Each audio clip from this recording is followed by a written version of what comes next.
정점에서의 추락 이른 아침, 이병호는 30년을 출근해온 회사의 정문 앞에 멈춰 섰다. 자동차 엔진을 끄는 순간 가슴 어딘가가 묵직하게 내려앉았다.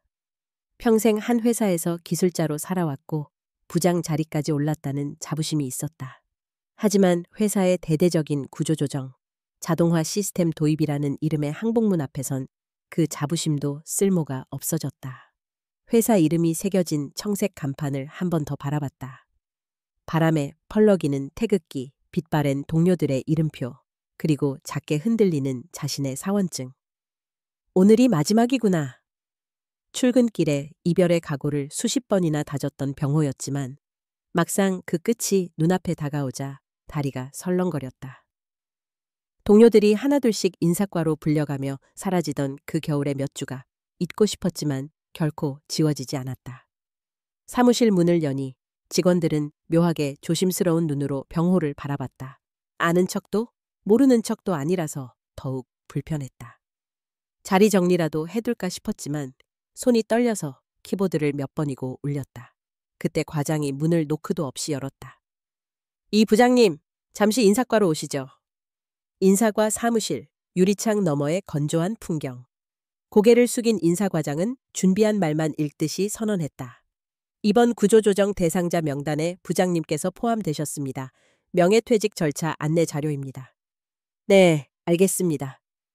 병호는 더 이상 묻지 않았다. 아무 말도 하지 못했다. 그저 사표 쓰듯 퇴직 동의서에 사인을 했다. 손끝이 얼어붙는 것 같았다. 퇴근길, 가벼워야 할 가방이 청은망은 무거웠다. 회사 간판이 시야에서 멀어지자마자 주먹을 한동안 꽉 쥐고 걸었다. 자신이 한순간에 쓸모없는 사람이 된 것 같았다. 그토록 지켜온 자리, 가족에게 자랑스러웠던 가장, 부하 직원들에게 의지처였던 선배. 이런 모든 이름들이 사라진 느낌이었다. 집 대문 앞에 도착했을 때 이미 아내 지원이 현관 앞에서 팔짱을 끼고 서 있었다. 날카로운 눈빛, 날선 입꼬리, 익숙하면서도 낯선 표정.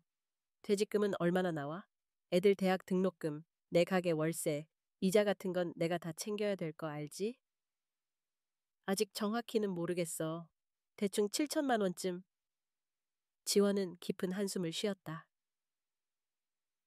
당신, 내가 새벽부터 밤까지 가게 뛰어서 번 돈으로만 먹고 살 생각 아니지? 설마 이기적인 생각 그만둬. 내가 아무 일도 안 하겠다는 게 아니야. 시간이 조금... 시간? 뭘 만한 시간이 더 필요해? 이제 겨우 56이잖아. 남들은 퇴직금으로 가게라도 하고 노점이라도. 할 판이야. 상처받은 병호의 눈에 분노와 상실감이 엉켰다. 너무하는 거 알아? 나도 모르게 잘린 거야. 내가 못나서 그런 게 아니라. 지원은 피식 비웃었다. 못나서 그런 게 아니라고? 그럼 뭐? 세상에 당신만 꼭 짓밟은 줄 아니? 못나서 그런 거 맞아. 남들은 다 살아남는데 왜 당신만 잘리는데? 병호는 입술을 떨었다. 30년 동안 묵묵히 외벌이로 가족을 지켜왔다는 자부심이 하루아침에 조롱거리가 됐다. 나도 지쳤어. 당신도 좀 생각해봐. 당신 말만 맞는 세상 아니야? 지원은 식탁 위 그릇을 쾅 내려놓으며 말했다. 아니, 당신은 그냥 현실을 몰라. 명퇴라면서 한두 달 금방 쉰 다음에 다시 취직하면 될 줄 알지? 천만에. 이렇게 사라지는 거야. 침묵. 둘 사이에 차가운 공기만 흐른다. 밤 침실. 병호는 한참을 벽만 바라봤다. 거울 속 자기 얼굴엔 쓴웃음만 가득했다. 정말 끝인가? 분노가 복받쳐 거울을 주먹으로 쳤다. 유리 조각이 바닥에 우수수 떨어졌고 손등에 피가 배었다. 젠장! 방 안을 돌며 계속 중얼거렸다. 나는 왜 이렇게밖에 못 살았지? 내 모든 인생이 그렇게 무의미한 거였나? 거실에서는 아내가 전화로 누군가에게 말했다. 정말 한심해서 못 보겠다니까. 어휴, 이 병신! 그 말이 뇌리를 파고들었다. 다음 날 병호는 무력하게 눈을 떴다. 오늘은 회사도 갈 곳도 명찰도 없다. 지원은 벌써 일어나 있었다. 청소 좀 해. 오후엔 시장도 보고 오고. 나는 오늘 하루 종일 일하니까 저녁 준비도 네가 해. 알았어. 지원의 뒤통수엔 동정심이라고는 없었다. 병호는 무력하게 거실을 정리하고 시장을 돌았다. 마트 계산대 여직원이 수군거리는 소리. 저 사람 이번에 그 큰 회사에서 잘렸다던데. 그래도 아내가 잘 버니까 다행이래. 귀에 들리지 않을 듯한 그 수근거림. 병호의 등골을 더 싸늘하게 했다. 집으로 돌아오는 길. 병호는 벤치에 앉아 숨을 몰아쉬었다. 지금 이 순간 자신보다 한심한 사람이 또 있을까? 스스로를 죽이고 싶을 만큼 비참한 순간이었다. 저녁 지원은 가게 영업을 마치고 들어왔다. 오늘 하루 뭘 했는지 말해봐. 집안 정리, 장보기, 저녁. 다 했어. 밥은 내가 할게. 병호가 준비한 저녁 식탁에서 둘은 거의 아무 말도 하지 않았다. 차갑게 식은 밥, 의미 없이 부딪히는 젓가락. 지원은 서류 뭉치를 꺼내더니 또 계산기를 두드렸다. 당신, 이 집 관리비가 어떤 줄 알아? 전기세, 수도세, 카드값. 퇴직금이 아무리 많아도 내년 이맘때면 다 바닥날 거야. 병호는 격렬한 숨을 토하고 말했다. 왜 이렇게까지 독하게 구는 거야?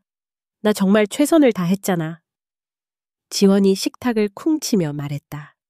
누가 뭐래? 당신이 무능해진 게 내 잘못이라도 돼?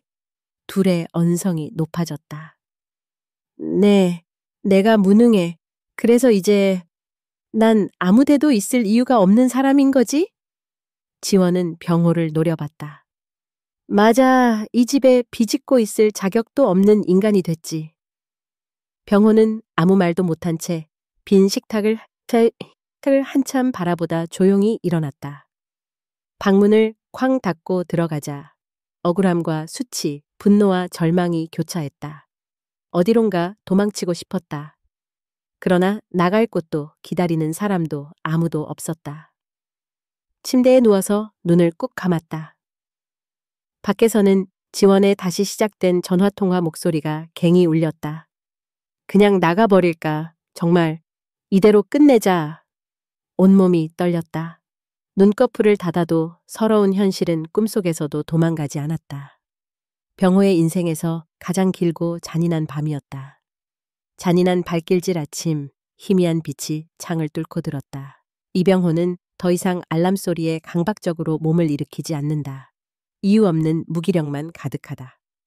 30년 동안 해온 습관은 퇴직 통보 한 번으로 쉽게 무너졌다. 그는 아무 생각 없이 식탁에 앉아 있다. 아내 지원은 평소보다 더 빠른 손놀림으로 부엌에서 분주하다. 인사도 없이 조용히 밥을 내온다. 뭐 할 거야, 오늘은? 지원의 첫마디가 칼날처럼 가슴을 찌른다. 나가서 일자리 좀 더 알아볼 생각이야. 그래봤자 뭐가 달라져? 알아봐야 젊은 애들한테 밀리기 십상이지. 그 시간에 집안이나 더 치워. 병호는 숟가락을 내려놓았다. 언제부터 내 존재가 이렇게 거추장스러웠지? 지원은 차가운 눈으로 병호를 노려본다. 혼자 버는 게 얼마나 힘든지 아냐? 나한테 기대지만 말고 이제 좀 현실 좀 봐.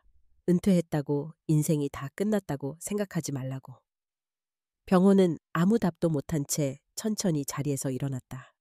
밥 잘 먹었다. 밖으로 나선 도시는 쓸쓸함으로 가득하다. 취업 정보지가 든 가방은 얄팍하게 말라간다. 아파트 관리사무소, 택배회사, 편의점 구인까지 원서를 넣는다. 어디든 간절했다. 하지만 면접마다 부딪히는 벽이 너무 높았다. 50대 후반이세요? 저희는 체력 좋은 젊은 분들이 더 많거든요. 죄송하지만 경력이 너무 오버스펙입니다. 연봉 타협이 쉽지 않을 것 같아요. 아, 네. 나이가 좀... 말끝이 환청처럼 반복된다. 오후. 마트 한쪽 식품 코너에서 휴게실 아르바이트 공고를 본다. 간신히 담당자를 찾았다. 기사님, 연세가 혹시 이전에 이런 일 해보신 적 있으세요? 아닙니다. 배울 수 있습니다. 체력도 자신 있고 손기술도.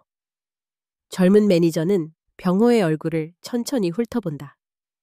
글쎄요. 아버님, 요즘은 젊은 분들이 속도도 빠르고 또 얼굴도 트렌디해서 손님들 이미지 관리에 도움이 되거든요. 죄송합니다. 명백한 거절. 병호는 어색하게 돌아서려다 스스로도 모르게 웃음이 새어나온다. 이젠 내가 트렌드도 아니구나. 그렇게 하루 종일 거절, 거절, 또 거절, 해가 질 무렵. 기운 빠진 병호는 지하철 안에 멍하니 앉아 있다. 손끝에 구겨진 이력서만 남았다. 집에 들어서자마자 지원이 심기가 불편한 표정을 짓는다. 뭐 좀 구했어? 병호는 신발을 벗으며 답한다. 아직 다들 나이 보고 잘 안 뽑네. 지원은 비웃듯 입꼬리를 올린다. 이럴 줄 알았어. 최소한 경비라도 하면 될 줄 알았지. 그건 나이 줄 안 따지더라. 너 나보고 경비하라는 거야? 아니, 다른 대안이 있다는 거야? 내가 뭐라도 안 하면 집 월세는 누가 내? 당신은 왜 그렇게 쓸모가 없어졌어? 그 말에 병호는 잠깐 숨이 멎는다. 큰아들 현석이도 저녁에 퇴근해서 들어온다. 냉랭한 분위기를 감지하고는 다가온다. 아버지, 요즘 무슨 일 있으세요? 지원이 답한다. 네 아버지 이제 집에서 새끼밥 얻어먹으며 노는 사람 됐어. 병호가 손을 번쩍 들어 올리며 언성을 높인다. 그만해, 지원아. 애 앞에서 그런 식으로 말하지 마. 지원의 눈매가 더욱 날카로워진다. 진실 얘기한 게 뭐가 잘못이야? 네가 답답하니까 나도 사람이야. 속이 터질 것 같다고. 현석이는 속상한 듯 방으로 들어가 버린다. 밤, 병호는 거실 소파에 앉아 맥주 캔을 연다. TV에서는 남들의 성공과 훈훈한 가족 이야기가 연신 펼쳐진다. 병호의 손은 자신의 쓸모없음, 무력함을 씹듯이 캔을 구기고 이내 울분으로 터진다. 나는 왜 도태되었을까? 왜 이렇게 됐지? 잠시 후 지원이 소파에 다가온다. 네가 이렇게 술이나 퍼마신다고 뭐가 달라져? 정신 좀 차려, 이병호. 쓸모없는 남편이란 소리 듣고도 참을 수 있냐고. 병호는 캔을 힘껏 내던진다. 나도 사람이라고. 매일매일 이 집에서 죄인처럼 살아야 해? 왜 가족한테 이런 말을 해야 해? 지원이 불쾌하게 웃는다. 그래서 내가 당신 자존심 세워주려고 내 행복 포기해야 해? 힘든 건 나도 마찬가지야. 당신만 괴로운 거 아니거든. 그만해. 제발 한 번만 내 마음도 좀 생각해줘라. 그리고 죽은 듯 고요해진 거실. 아들 방에서는 작은 훌쩍임 소리가 새어나온다. 다음 날 병호는 동사무소 앞에서 실직자 상담을 받는다. 한번 상담 받아보시죠. 중장년 교육 프로그램, 자격증 지원도 있습니다. 산업기사, 경비교육, 컴퓨터 활용 등 안내문을 건네받는다. 내가 이런 걸... 병호는 시선을 떨군다. 자존심이 쪼그라든다. 그때 동네에서 얼굴 아는 후배가 아이 손을 잡고 지나간다. 이 선배, 저 소식 들었어요. 괜찮으세요? 그래, 너는 요즘 잘 지내나 보네. 예, 저희야 뭐 선배도 힘내세요. 하지만 힘내세요란 말이 달갑지 않다. 병호는 투명 인간이 된 것 같았다. 저녁 가족들과의 식사. 지원이 또 다시 공세를 시작한다. 어떤 집은 남편이 갑자기 일자리 잃어도 집안일에 살림에 오히려 의지가 되더라. 돈이라도 벌고 오면 내가 뭐라 하겠니? 당신은 정말... 말끝을 흐리는 지원의 얼굴엔 증오와 자책이 뒤섞여 있다. 병호가 분을 삼키며 되묻는다. 도대체 내 잘못이 뭐야? 내 탓만 해? 나도 최선 다 했다고. 지원은 젓가락을 식탁에 내리친다. 최선? 그럼 우리한텐 왜 죄를 지은 사람처럼 살아? 신경질 부릴 시간에 뭐라도 찾아서 해봐. 병호는 입을 굳게 다문다. 그날 밤 병호는 조용히 혼자 공원 벤치에 앉는다. 지나가던 노인 한 분이 말을 건넨다. 나도 비슷한 시절 있었지. 세상이 우리 세대를 빨리 잊으려 해. 그래도 결국 버티는 사람이 남더구먼. 병호는 말없이 고개를 끄덕인다. 쓸모없단 소리는 남이 아니라 내가 나한테 하는 소리여. 절대 자기 자신한테 먼저 그런 말 하지 마. 알겠나? 병호는 천천히 일어나 어둠 속으로 사라져간다. 구겨진 마음과 아물지 않는 상처만 남긴 채로. 이날이 그의 인생에서 가장 수치스럽고 비참한 날로 기억될 것을 그는 알지 못했다. 아직 더 깊은 바닥이 남아있다는 것을. 지워지지 않는 무능력자라는 저주주말. 집안은 온통 무거운 기운에 휩싸여 있었다. 장롱 안의 낡은 양복을 조용히 정리하는 이병호의 손이 자꾸 떨렸다. 거실에서는 익숙한 소음, 아내의 가게 친구들과의 통화, 그리고 부엌에서 부스럭거리는 지원의 냉랭한 한숨 소리가 벽을 타고 들어왔다. 갑자기 현관문이 힘차게 열렸다. 어머! 오빠 집은 오랜만이네! 아내의 여동생 민정이 그리고 처남까지 줄지어 들어섰다. 민정이 냄새 좋다며 부엌으로 달려가고 처남은 넥타이를 고쳐매며 거실 소파에 기대어 앉았다. 지원이 상을 차리며 번뜩이는 눈길로 병호를 힐끗 쳐다본다. 오랜만에 가족 다 모였으니 오빠가 건배사 해! 민정의 재촉에도 병호는 입을 떼기 힘들었다. 식탁에 앉자마자 민정이 물었다. 형부, 요즘은 출근 안 하신다면서요? 순간 식탁에 정적이 흘렀다. 지원은 민정의 팔을 툭 치며 요즘 우리 집 오빠 집안일 도와주느라 바쁘지 뭐.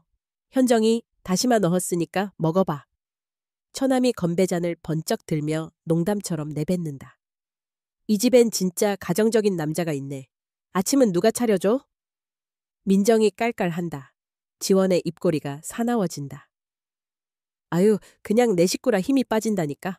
오빠 집안일 좀 했다고 사람 구실 다 한 건 아니야. 민정이 받는다. 그래도 한가해 보이셔서 부러워요, 형부. 우리 남편도 좀 쉬었으면. 처남도 내내 웃으며 말한다.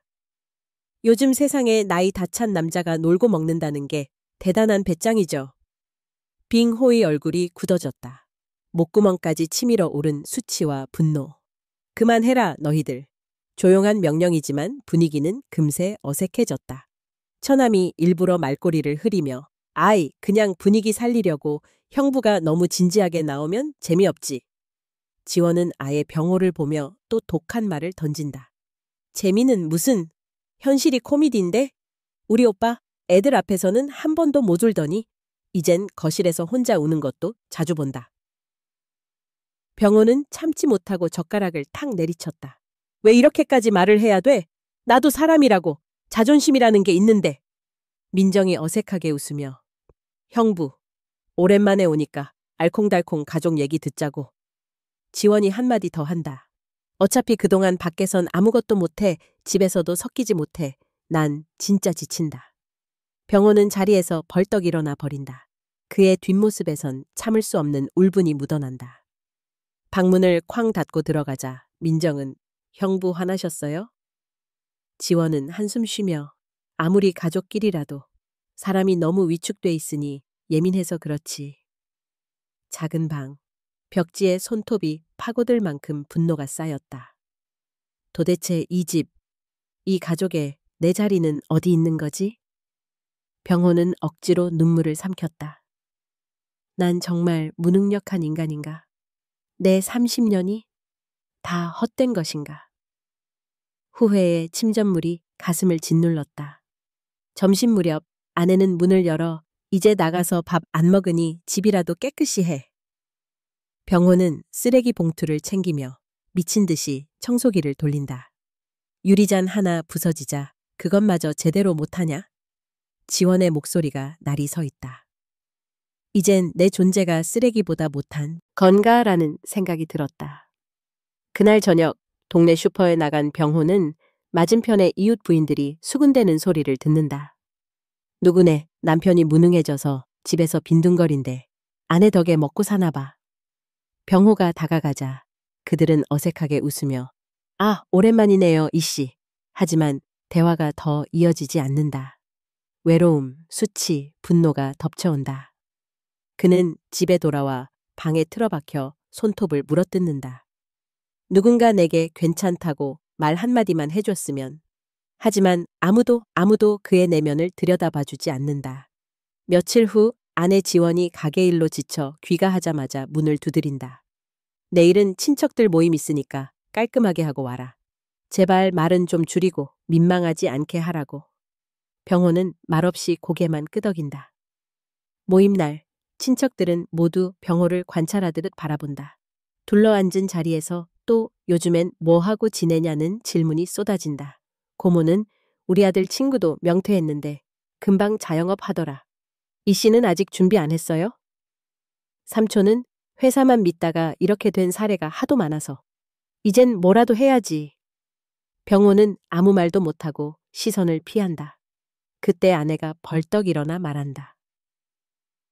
다들 그냥 내 남편 불쌍하게 보지 마세요. 이제 마음 접었으니 알아서 살 거예요. 모두 눈치만 보고 고개만 끄덕인다. 집에 돌아와 병호는 커튼을 쳐다보며 한참을 선다. 내가 이 집, 이 가족에서 단 한 명이라도 내 편인 사람이 있을까? 대답해 줄 사람은 없다. 그는 조용히 소파에 앉아 TV를 켠다. 유명 셰프들이 나와 인생 역전에 대해 떠들어댄다. 나도 다시 일어설 수 있을까? 문득 거울을 봤다. 거울 속 그는 그저 늙어버린 한 남자에 불과했다. 깊은 밤 병호는 적막한 방 안에서 스스로에게 중얼거렸다. 무능력자, 그게 날 묶는 족쇄다. 과연 나는 이 저주에서 벗어날 수 있을까? 밖에서는 지원의, 그리고 아들의, 그리고 세상의 문이 점점 닫히는 소리가 들린다. 공기조차 차갑게 식는다. 그리고 한겨울 밤처럼 긴 고독이 그를 삼켜버린다. 마지막 갈망. 산산이 부서지다 시간이 더딘 듯 흘렀다. 이틀, 3일, 일주일. 병호는 집안 청소와 아내의 심부름, 우울한 자책만 반복하며 보내고 있었다. 그러던 어느 날 현관문에 꽂힌 전단지가 병호의 눈길을 끌었다. 중장년 전기가전 수리 무료 교육, 자격증 지원, 취업 알선. 늦지 않았습니다. 다시 시작하세요. 한참 고민 끝에 병호는 조용히 전단을 품에 쥐었다. 이거라도 배워야 하나. 지난 밤내 뒤척이며 명치 끝에 박힌 절망과 열등감을 이겨내려 애쓰던 새벽. 그는 처음으로 스스로에 대한 조그만 기대를 품었다. 마지막으로 내 무언가를 증명해보자. 가족에게, 그리고 나 자신에게. 교육센터 3층은 젊은이와 중장년, 몇몇 장년 남녀들이 삼삼오오 모여 웅성거리고 있었다. 병호는 처음 보는 낯선 분위기에 괜히 어깨를 오므렸다. 강의실 문을 열자 23쯤 되어 보이는 남자아이 몇이 떠들고 있었다. 와, 아저씨들 또 왔네. 집에서 할 일 없어서 온 거 아냐?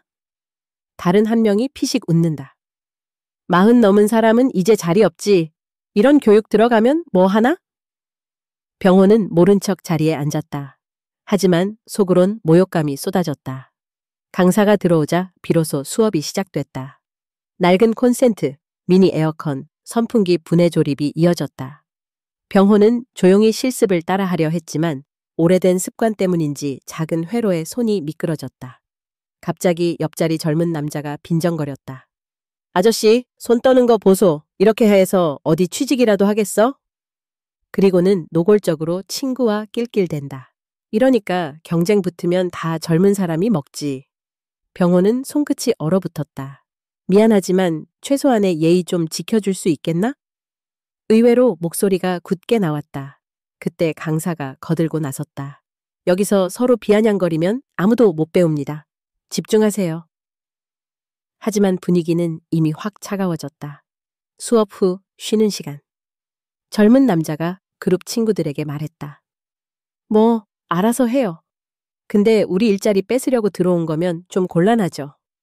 병호는 참고 있다가 끝내 억눌러 왔던 화를 터뜨렸다. 넌 네가 세상 중심이라고 착각하는구나. 인생이 그렇게 직선일 것 같아? 인생 길어, 애송아.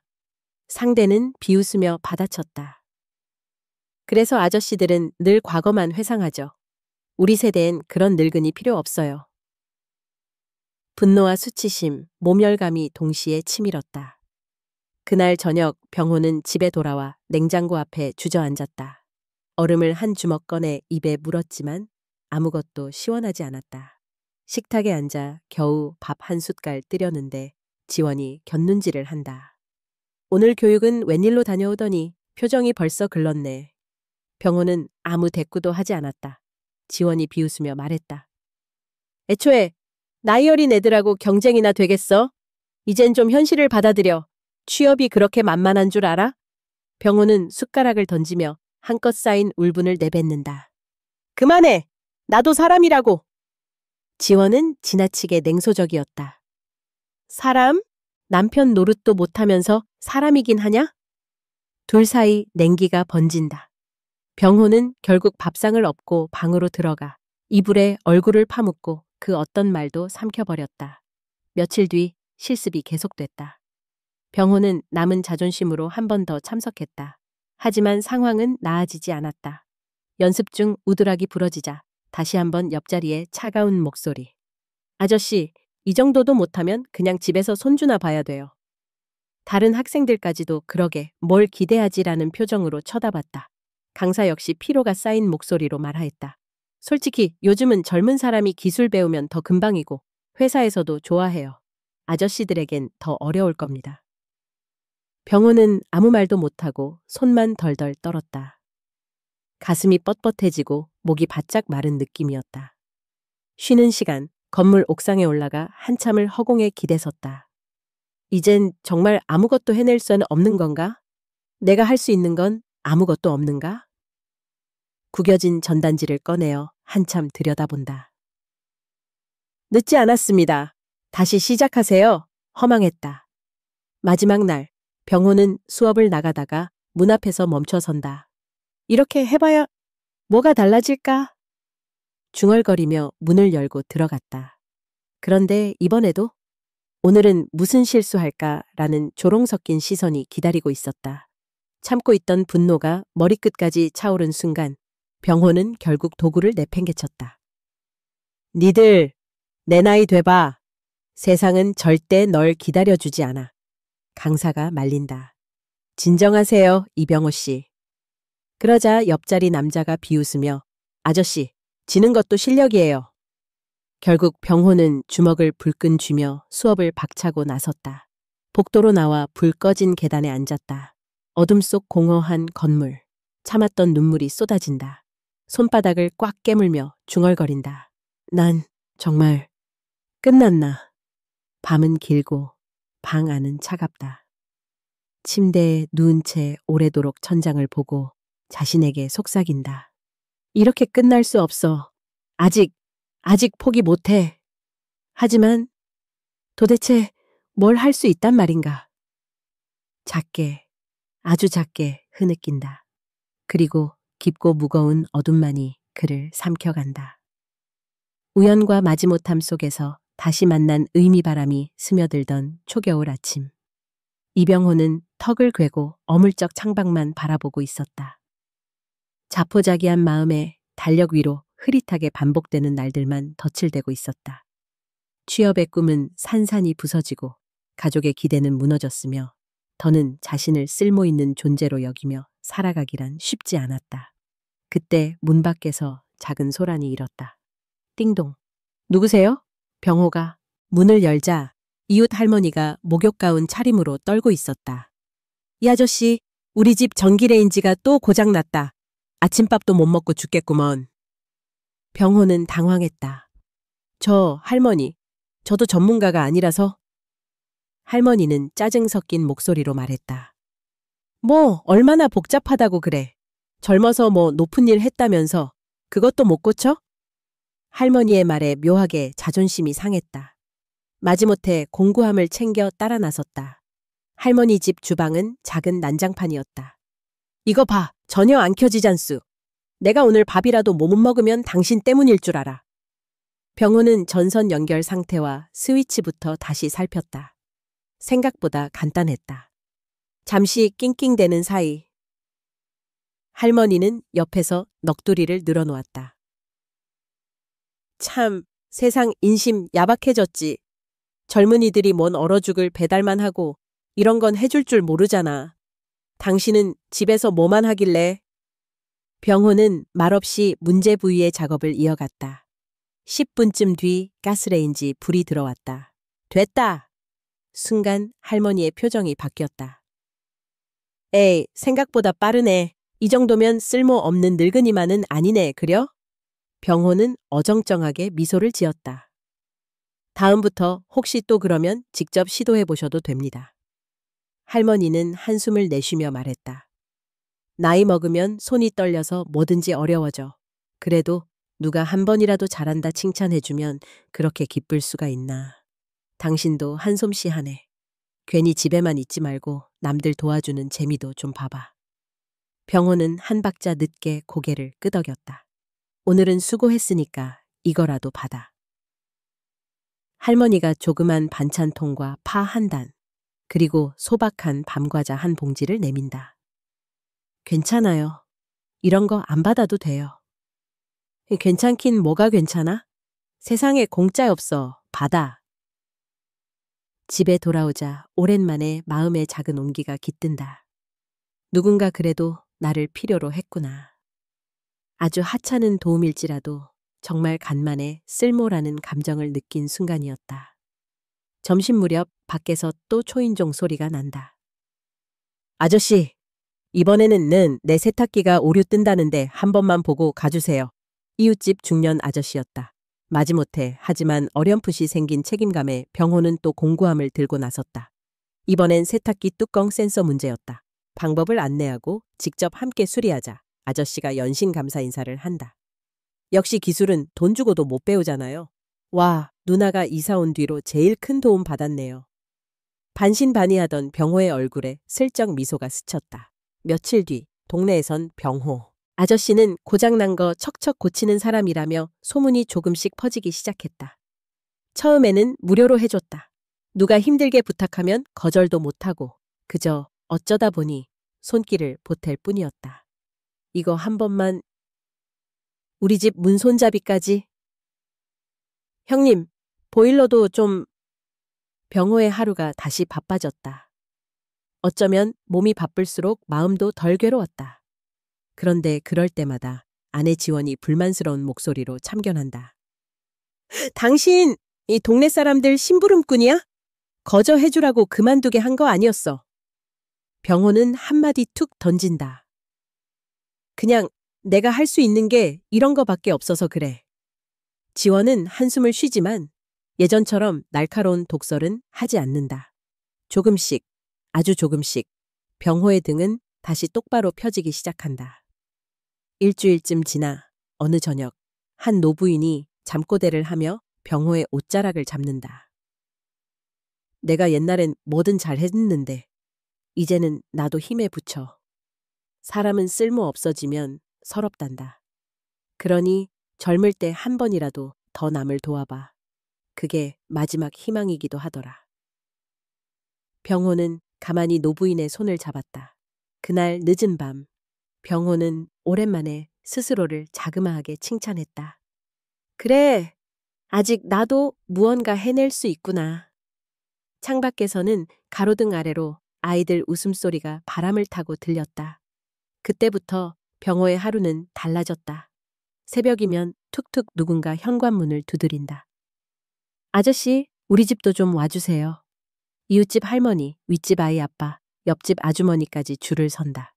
일은 많아졌지만 이상하게 외롭지 않았다. 손끝에 묻은 먼지, 땀냄새, 누군가의 따뜻한 인사 한마디가 오랜만에 병호의 마음을 다독였다. 그제야 그는 처음으로 남들이 쓸모없다라 비웃고 조롱했던 그 시간에서 서서히 벗어나고 있음을 깨달았다. 내가 아직 살아있다는 것, 그리고 누군가에게 필요한 사람이라는 것. 비록 거창하지 않은 작은 시작이었지만 그것이 병호에게는 다시 숨 쉴 이유가 되어주고 있었다. 당신은 그 정도밖에 안 돼. 깊어진 부부의 골 동네 사람들의 부탁에 하루가 바쁘게 지나가지만 정작 집안 분위기는 더욱 차가워졌다. 어느 오후 이병호는 또 하나의 작은 고장난 전기포트를 들고 아랫집 할머니를 도와주고 돌아왔다. 손에 묻은 먼지와 땀도 마르기 전에 아내 지원의 신경질적인 목소리가 거실에 울렸다. 또 무슨 쓸데없는 일 하다 온 거야? 지원은 방 한 구석에서 계산서를 들여다보며 분노 한가득한 톤으로 쏘아붙인다. 남의 집만 공짜로 도와주면 우리 집은 누가 책임지는데? 전기세, 가스비, 관리비는 당신이 고칠 수 있어? 병호는 솔직하게 말했다. 누군가 내 손길을 필요로 하니까 내가 해줄 수 있는 게 이것뿐이니까. 지원은 매섭게 외친다. 당신? 이젠 그런 말밖에 못해? 남들은 봉사하느라 시간 버릴 때 집안부터 챙기잖아. 먹고 사는 문제, 돈 벌 생각은 저만치 두고. 저녁 병호는 겨우 밥을 차리고 자기 앞에 앉았다. 지원이 살벌한 눈빛으로 만두를 찍어 먹으며 쏘아댄다. 전에는 그래도 한 달에 얼마씩 집에 돈 들였잖아. 이젠 뭐 칭찬 몇 마디에 생색 내려고? 병호는 젓가락을 탁 던지며 대꾸한다. 당신은 돈 아니면 사람도 안 보이나 봐. 내가 당신 로봇이야? 지원이 망설임 없이 일어선다. 로봇이라도 좋으니 적어도 제 목 탈 수 있었으면 좋겠다. 어차피 당신은 남의 집 일에만 의욕적이고 우리 가족은 책임질 생각도 없잖아. 평소보다 두 사람의 목소리가 훨씬 크다. 칼날 같은 침묵이 거실 한복판에 내리꽂힌다. 며칠 뒤 지원이 퇴근해 거칠게 문을 연 순간 복도에 병호 아저씨 수리해드립니다. 쪽지가 붙어 있는 걸 발견한다. 이런 거 내가 창피해서 못 사는 줄 알아? 지원이 쪽지를 찢어버리자 병호가 황급히 다가온다. 왜 그래? 그게 뭐가 창피해? 지원이 소리친다. 당신, 이제 동네 마당소해로 불리는 꼴이 자랑스러워? 남자의 자존심도 아버지의 책임감도 다 버린 거야? 병호가 목소리를 낮추며 동네에서라도 인정받으니 마음이 좀 나아지더라. 내가 누구 탓하려는 것도 아니고 그냥 이렇게라도 의미를 찾고 싶었어. 지원은 울컥한 얼굴로 대꾸한다. 나는 언제쯤 당신이 당당하게 어깨 펴고 직장 다니는 걸 자랑스러워할 수 있을까? 이젠 다 끝났어. 당신이란 사람 여기까지야. 마지막 말을 내뱉고는 방문을 쾅 닫는다. 늦은 저녁 지원이 컵라면을 먹다가 말을 꺼낸다. 나 진짜 힘든 거 알기나 해? 가게 일 하루 종일 하고 집에 와도 당신이 한심한 꼴만 봐야 하니까 참을 수가 없어. 병호는 조용히 말했다. 나도 힘들어. 내가 선택해서 이런 길 걷는 것 같아? 세상에 밀려서 가족한테 등 돌리기 싫어서 애쓰는 거라고. 지원은 날카롭게 도발한다. 그런 식이면 그냥 집 밖에 나가서 빚이라도 내. 최소한 도와주지는 못할 망정 우리 앞길 막지는 말라고. 병호의 눈동자에 수치심과 분노, 절망이 섞여 번뜩인다. 끝내 감정은 폭발했다. 지원이 소리치며 병호의 어깨를 세차게 밀었다. 당신 정말 이 집에서 무료로 나눔밖에 못하는 남편이었어? 병호는 지원의 손목을 제지하며 내 일에 함부로 손대지 마. 내가 이렇게 된 게 다 당신 탓이야? 지원도 물러서지 않는다. 아니, 당신처럼 초라해질 줄 알았다면 애초에 결혼도 안 했겠다.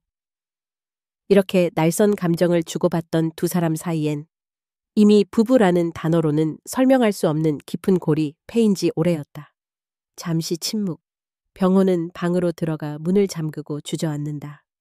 내가 이토록 무력해질 수 있구나. 사랑이나 믿음 다 부질없는 환상에 지나지 않았던 걸까. 한참 만에 방문 너머 지원의 흐느낌이 들려왔다. 정말 당신하고는 더 이상 못 살겠다. 이렇게까지 날 힘들게 할 줄은 몰랐지. 몇 시간 후 거실은 적막했다. 병호는 탁자 위에 구겨진 수리도구와 함께 앉아 허공을 바라본다. 내가 이 정도밖에 안 되는 남자라면 정말 내 인생도 이쯤에서 끝인가. 작은 한숨이 공간을 메운다. 밖에서는 비가 내리기 시작했다. 창문을 때리는 빗방울 소리처럼 두 사람의 마음에도 깊은 균열이 생겼다. 다음 날 아침 가족끼리 마주쳤지만 아무 말도 아무 인사도 어떤 눈빛도 없이 각자의 방으로 들어간다. 병호와 지원. 이제 함께란 말이 민망하고 사랑한다는 말은 더 이상 입 밖에 내지 못한다. 남아있는 건 상처뿐. 서로를 핥힌 말들의 흔적만 거실 구석구석을 배회한다. 이날 병호는 처음으로 가족이 아닌 한 남자로서 세상에 홀로 내던져진 듯한 쓸쓸함을 깊숙이 느꼈다. 나락으로 내던져진 삶. 감춰지지 않는 균열 깊어진 겨울이 아파트 골목까지 스며들었다. 바람에는 비릿한 냄새가 섞였고 병호의 마음처럼 냉랭함이 질척였다. 며칠째 잠을 제대로 이루지 못한 그는 헝클어진 머리로 새벽녘 창가에 앉았고 거실은 어둠과 적막만이 지배했다. 방에서 아무 소리도 없이 일어나는 지원. 지친 표정은 더 이상 남편을 바라보지 않고 아침밥조차 서로 말없이 준비했다. 밥상이 차려져도 각자 핸드폰만 들여다본 채 어디에 마음을 둘지 몰라 머뭇거렸다. 아버지, 오늘은 나가요? 이른 학교에 가는 막내의 목소리에 병호가 힘없이 대답했다. 응, 좀 이따 나갈 거야. 지원은 한숨을 길게 내쉰다. 이제 그만 좀 집에 붙어 있었으면 좋겠어. 당신 나오고 들어가는 소리만 들어도 숨막혀. 병호는 아무런 표정 없이 뒷모습만 바라본다. 그의 침묵은 더 이상 분노도 체념도 아니었다. 오로지 자신이 투명해지는 듯한 단 공허함만이 집안을 맴돌았다. 전고, 병호는 동네 편의점 앞 벤치에 앉아 통조림 식사를 마쳤다. 핸드폰에는 구직 사이트의 불합격 통보가 무수히 쌓였다. 지워봐야 소용없는 죄송합니다 라는 자동 문자. 길을 지나던 동네 아줌마 둘이 수군거린다. 이 집 남편 또 일 못 구한다더라. 그 집도 얼마 안 가겠지. 아내 혼자 벌어서 얼마나 버티겠어? 병호는 짐짓 못 들은 척하지만 그 말들이 화살처럼 가슴에 박힌다. 그제야 자신이 얼마나 철저히 주변부로 밀려난 존재인지 실감한다. 해질 무렵 그는 집으로 돌아왔다. 그러나 집안의 분위기는 얼음장처럼 식어 있었다. 거실을 지나치려는데 장남 현석이 소파에서 병호를 노려본다. 아버지, 솔직히 말씀해 보세요. 앞으로 뭘 하실 건데요? 현석의 목소리는 싸늘하고 병호의 속을 꿰뚫는 듯하다. 나도 생각 중이다.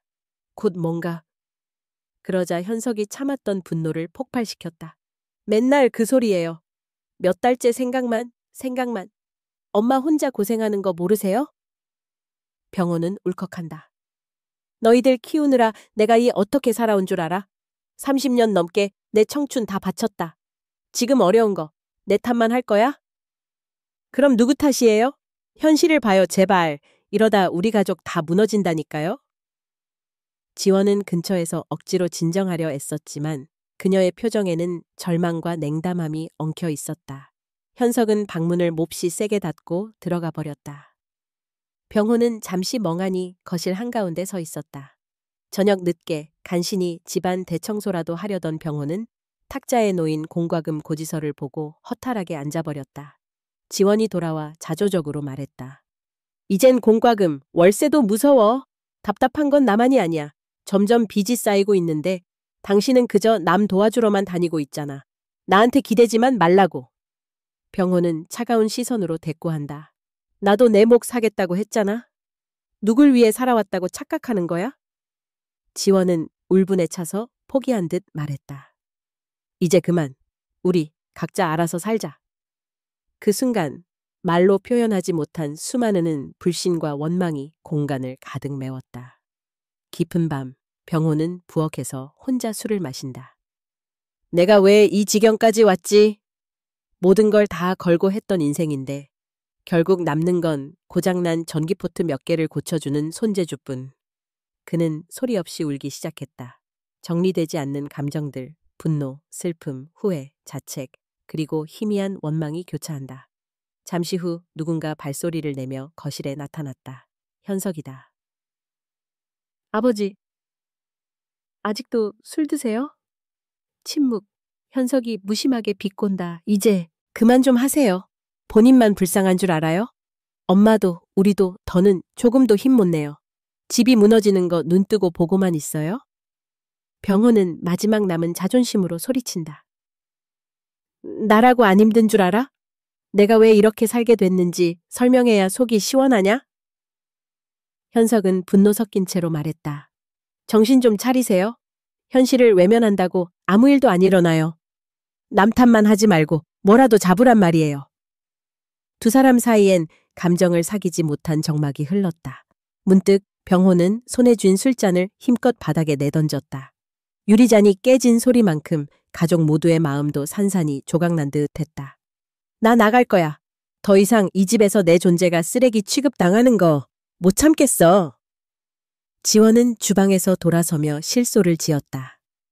그 잘난 자존심만은 아직 살아있나 보네.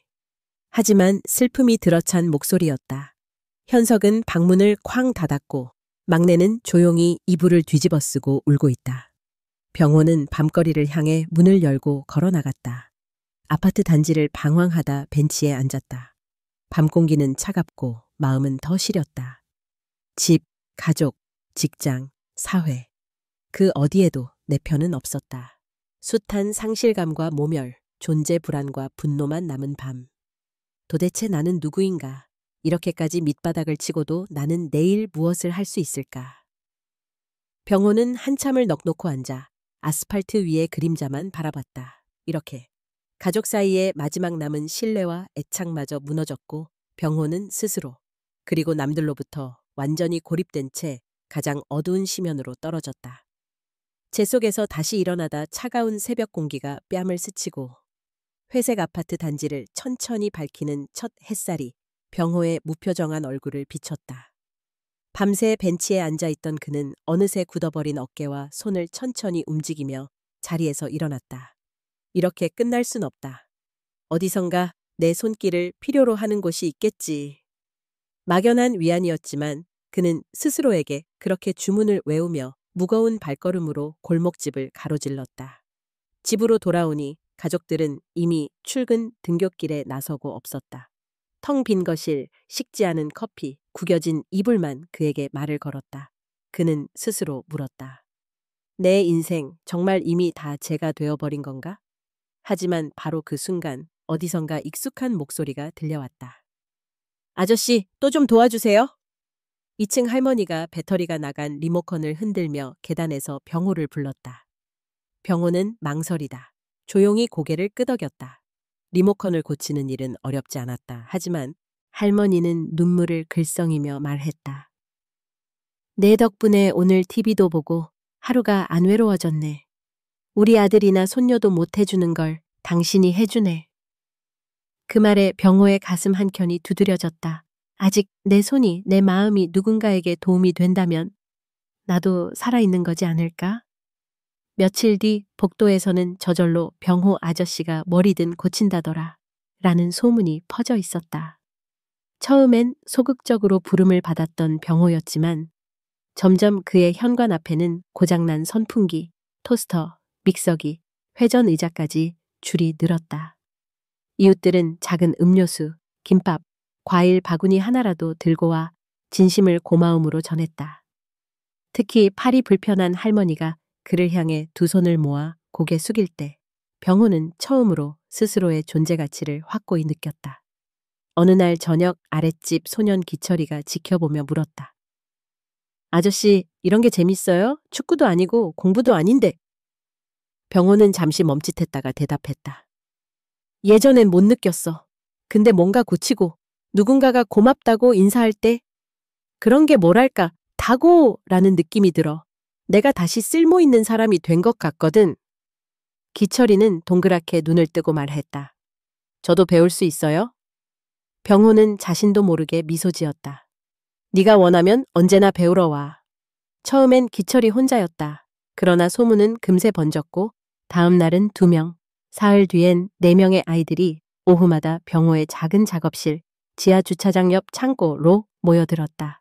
연필심 갈 듯한 집중력으로 드라이버 돌리는 아이들, 저마다 고장난 장난감, 무선차, 시계 등을 끼고 들어왔다. 병호의 손끝은 점점 능숙해졌고 그의 목소리엔 자신감이 묻어났다. 이렇게 나사를 살살 풀어야 해. 너무 세게 돌리면 금방 헐거워지거든. 아이들은 신기해하며 따라하고 작은 성공에 소리쳐 기뻐했다. 됐다. 불이 들어왔어, 아저씨.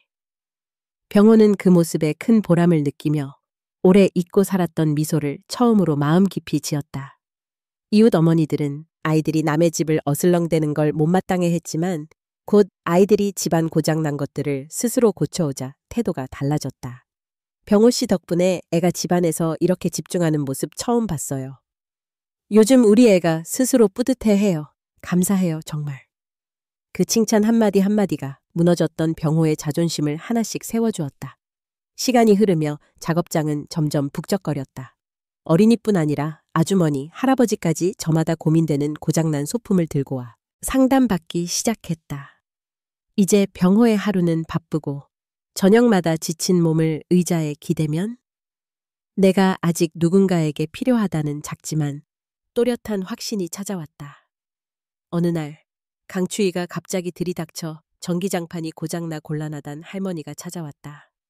내가 몸이 이래서 추위를 못 버티거든. 혹시 한 번만 봐줄 수 있어? 병호는 급히 수리를 했고 할머니는 눈물이 그렁그렁해져 말했다. 정말 고마워요. 당신 덕에 오늘 이상하게 살아있다는 생각이 듭니다. 병호는 그때 진심으로 따뜻한 기쁨을 느꼈다. 그날 저녁 그는 처음으로 자신에게 스스로 인정했다. 내가 남몰래 품었던 열등감과 좌절, 그게 전부는 아니었구나. 비록 대기업의 명패는 없어졌지만 내 손 한 번, 내 미소 한 번으로도 누군가의 나를 바꿀 수 있구나. 어린 학생들이 어느 날 선생님이라 부르며 만든 작은 종이 상장을 건넸다. 친절하고 똑똑한 동네 선생님. 이병호 한참을 바라보던 병호의 눈이 시큰해졌다. 동네 반상회에서는 병호 씨 없으면 우리 동네 돌아가지 않는다는 말이 퍼졌다. 이웃들의 작은 선물, 감사의 메시지가 당연해지면서 이제는 결코 쓸모없는 인생이 아니란 확신이 그를 붙들었다. 집안에서도 변화가 보였다. 무표정하던 아이들이 밝은 목소리로 오늘 작업장에 누가 왔다고 얘기했고 아내 지원 역시 처음엔 무관심했지만 어느 날은 작업실 앞에 도시락을 두고 갔다. 그래도 밥은 챙겨 먹고 하라고. 짧으면서도 부드러운 그 한마디에 병호는 오래도록 조용히 감사했다. 어둑해진 저녁 골목길, 병호는 혼자 중얼거렸다.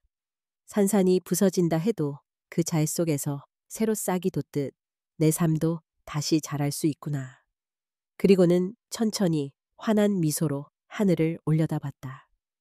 가정을 덮친 쓰나미 따스한 봄날의 햇살이 아파트 단지에 퍼졌지만 병호의 집안에는 아직도 냉랭한 기운이 맴돌고 있었다. 지하주차장 한켠의 작은 작업장에는 오늘도 아이들과 이웃들이 북적였다. 고장난 믹서기, 전등, 청소기가 테이블 위에 줄지어 놓였다. 병호 선생님, 이건 또 왜 안 되죠? 기철이가 묻자 병호는 천천히 설명하며 아이들 손에 차근차근 도구를 들려준다. 먼저 회로를 따라가 봐. 전기가 어디서 멈췄는지 알면 해결 방법도 보일 거야. 작업장 바깥에서는 이웃 어른들까지 수리를 기다리며 서로 웃었다.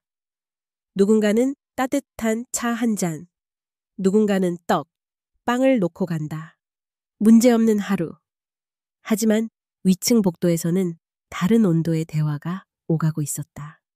지금 이 순간 지원은 작업장 쪽으로 성큼성큼 걸어오고 있었다. 환한 얼굴, 오랜만에 붉어진 눈시울. 작업장 문을 벌컥 열자 아이들과 어른들이 일제히 그녀를 돌아본다. 이게 뭐 하는 꼴이에요? 지원의 목소리에 아이들 얼굴이 굳어진다. 병호도 당황해 멈칫했다. 여기서 이런 식으로 남들에게 보여지는 게 그렇게 좋아요? 우리 가족 창피한 줄도 모르고. 기철이가 어리둥절해 서 있다. 이모, 아저씨가 우리 많이 도와줬어요. 하지만 지원은 기철이에게 그리고 모여있는 어머니들에게 부끄러운 표정으로 고개를 숙인다. 이렇게까지 사람들 앞에서 우리 가족이 우스꽝스러워져야 합니까? 어른 한 분이 조심스레 말을 잇는다. 저희 병호 씨 덕분에 정말 큰 도움 받아요. 오히려 우리 쪽이 감사하고 민망해서. 지원은 울컥한 마음에 말을 잇지 못한다. 저런 식으로 무의미하게 시간 보내는 걸로 가족 책임을 져버릴 수는 없어요. 그러다 눈물이 글썽이더니 급히 자리를 나가버린다. 작업장 안 낮게 쌓인 긴 침묵만이 흐른다. 그날 저녁 집안 공기는 무거웠다. 아이들은 말을 삼갔고 병호는 지원이 들어올 때마다 무거운 시선을 내려 깔았다. 결국 저녁 식탁에서 터졌다. 지원이 물었다. 내가 뭘 그렇게 잘못했는지 말해봐요. 가정을 이렇게 내팽개치고 남의 집 일은 그렇게 재미있습니까? 병호는 침착하게 대답하려 애썼다. 이건 내 인생의 의미야. 남 돕는 일을 한다고 해서 가족을 저버린 적 없어. 지원이 방긋이 비웃었다. 그렇게 의미가 소중하면 나랑 애들은 당신 인생에 아무 가치 없는 줄 알겠네요. 장남 현석이 참다 못해 끼어든다. 제발 그만 좀 하세요. 아버지, 엄마 둘 다 서로한테 너무해요. 지원이 오래 참았던 울분을 터뜨린다. 한때 나는 당신을 자랑스러워했던 적도 있어요. 그런데 지금은 애들 앞에서도 아무 말도 할 수 없게 됐어요. 감정이 북받쳐 목소리가 떨린다. 언제까지 이 집에 당신 그림자처럼 붙어 있을 거예요? 병호도 더는 참지 못했다. 너도 마찬가지야. 돈, 성공, 남의 시선 따위가 그렇게 중요해? 나는 적어도 무기력하게 앉아서 살아가는 게 싫어서 내 식대로 살아간다. 지원의 눈물이 핏발 썬다. 당신 식대로 사는 동안 난 다 무너졌어. 나 이제 당신이랑 더는 같이 못 살겠어. 결국 그녀는 단호히 말했다. 우리 헤어집시다. 일순 침묵. 아이들은 모두 얼어붙었다. 밤 거실 한 구석에 앉은 병호. 등 뒤로 식탁 위 유리잔에 반사된 불빛이 흔들렸다. 이렇게까지 밀려났는데 내가 할 수 있는 건 아무것도 없었나. 창밖에서는 아이들이 뛰어놀고 어딘가에서는 웃음소리가 흐르지만 병호의 마음에는 거센 파도가 몰려왔다. 속수무책으로 가족이라는 울타리가 한순간에 쓸려나갔다. 한참 뒤 지원이 조용히 거실로 나온다. 미안해. 내가 너무 힘들다고. 내 상처만 보고 당신 마음은 들여다보지 않았던 것 같아. 병호는 낯선 얼굴로 지원을 바라본다. 나도 몰랐어. 내가 다시 일어서서 당신을 지켜주고 싶었는데 결국 사는 방식만 달랐던 거야. 잠시 오래된 사진첩을 꺼내 서로 본다. 행복했던 시절, 아직 상처도 오해도 없던 시기가 있었다. 하지만 그 시간은 이미 되돌릴 돈이 없다. 둘은 조용히 서로 눈시울을 붉힌다. 밤늦게 장남 현석이 방에서 나와 두 사람 앞에 앉는다. 엄마, 아버지, 우리 그냥 각자 조금씩 이해해주면 안 돼? 현석의 얼굴에도 슬픔과 체념이 묻어 있었다. 지원은 부드럽게 아들을 안아주려 했지만 병호가 고개를 저었다. 여기서 멈춰야 할 것 같구나. 너희가 더 상처받지 않게. 마침내 부부는 이별을 결심한다. 이튿날 병호는 조용히 옷가지와 몇 개의 도구만을 챙겼다. 현관을 나서며 마지막으로 가족을 바라본다. 아이들은 울음을 참았고 지원은 고개를 떨군 채 아무 말도 하지 않는다. 행복해야 해요. 난 내 방식대로 다시 살아볼게. 병호는 조용히 문을 닫고 복도를 걸어 나간다. 밖에서 공기가 봄이었지만 가정은 거센 쓰나미를 겪고 각자 먼 곳으로 흩어진다. 이별, 끝이 아니라 아픔을 지나 다시 서기 위한 아주 고된 시작이었다. 잿더미 위에 자유아파트 단지를 나와 불어오는 차가운 바람을 맞으며 병호는 천천히 자신만의 공간을 향해 걸었다. 익숙하지 않은 침묵. 혼자가 된 첫날. 가족 곁을 떠나오며 느끼는 상실감은 컸지만 기이하게도 마음 한구석엔 잔잔한 평온이 둥지를 틀고 있었다. 새로 구한 반지하 원룸. 창밖으론 드문드문 햇살이 들어오고 퀴퀴한 곰팡내가 뒤섞인 공기. 처음엔 모든 것이 어색했다. 잠결마다 가족과 함께했던 기억이 파도처럼 밀려왔다. 어쩌면 인생이란 언제나 소유와 상실, 그 반복으로 성장하는 것일지도 몰랐다. 하지만 병호는 오랜만에 무언가를 시작할 수 있다는 사실에 작은 기대를 품었다. 아침이면 콧노래와 함께 커피포트를 올리고 하루 일과를 메모지에 적었다. 오늘은 몇 집이나 고장난 물건을 맡길까? 이사는 했어도 그의 수리 솜씨와 정성은 동네에 잊히지 않았다. 어느새 새로운 동네, 사람들도 소문을 듣고 찾아오기 시작했다. 병호 씨 맞죠? 우리 냉장고가 말썽이라서 정말 부탁 좀 드릴게요, 아저씨. 병호는 예전보다 훨씬 여유롭고 따뜻하게 웃으며 도구를 챙겼다. 어서 오세요. 어떤 고장이든 괜찮아요. 모두가 보답하겠다며 음식을 싸오고 때론 작은 현금 봉투도 내밀었다. 하지만 병호는 언제나 말했다. 그냥 인사 한마디면 충분해요. 하루하루 그는 자신의 의미를 새롭게 짓고 있었다. 어린 소년들이 그의 작업실에 찾아와 조심스럽게 인사하고 외로움에 시달리던 노인들이 옆집을 들려주듯 한마디씩 감사 인사를 남겼다. 어느새 작업실은 지역 언론에도 화제가 되었다. 이웃을 위한 따뜻한 재능 기부. 동네의 히어로 이병호 씨. 기자가 이야기할 때마다 병호는 쑥스러워하면서도 한켠으론 뿌듯함을 떨치지 못했다. 별거 없습니다. 제가 할 수 있는 일 그냥 하는 거죠. 언젠가부터 그의 하루는 바쁘게 흘러갔다. 늦은 저녁 아이들이 자전거를 타러 들러 아저씨 오늘도 수업해줘요 하고 외치고 항상 몇몇 어른들은 고장난 시계나 전등을 들고 문을 두드렸다. 병호는 스스로 쓸모없음과 고립에 대해 온몸으로 투쟁하고 있었고 이제 그는 자신이 누군가에게 여전히 소중한 존재임을 되새겼다. 주말 오후 동네 아이들과 작은 작품 전시회를 준비했다. 고장난 물건이 예쁜 예술품으로 바뀌었고 노인들은 잊고 살던 추억의 라디오 소리 앞에서 눈시울을 붉혔다. 작은 작업장, 좁은 공간. 하지만 어느 누가 뭐래도 그곳은 병호의 세계 그 자체였다. 어느 날 밥을 마주보고 있던 중 지원이 조심스럽게 작업장을 찾았다. 그녀는 한참 침묵하다 담담히 입을 열었다. 미안해요. 오랜만이네요. 병호는 당황했지만 정중히 맞았다. 여기는 처음이죠. 잘 지내요? 지원은 작은 목소리로 말했다. 가끔 TV에서 당신 소식이 들린다는 게 솔직히 나 질투났어요. 당신이 여기서 웃고 있다는 게 부러웠고 또 밉기도 했어요. 병호는 천천히 고개를 끄덕였다. 나도 말은 그렇게 했지만 집을 나와서야 알았어요.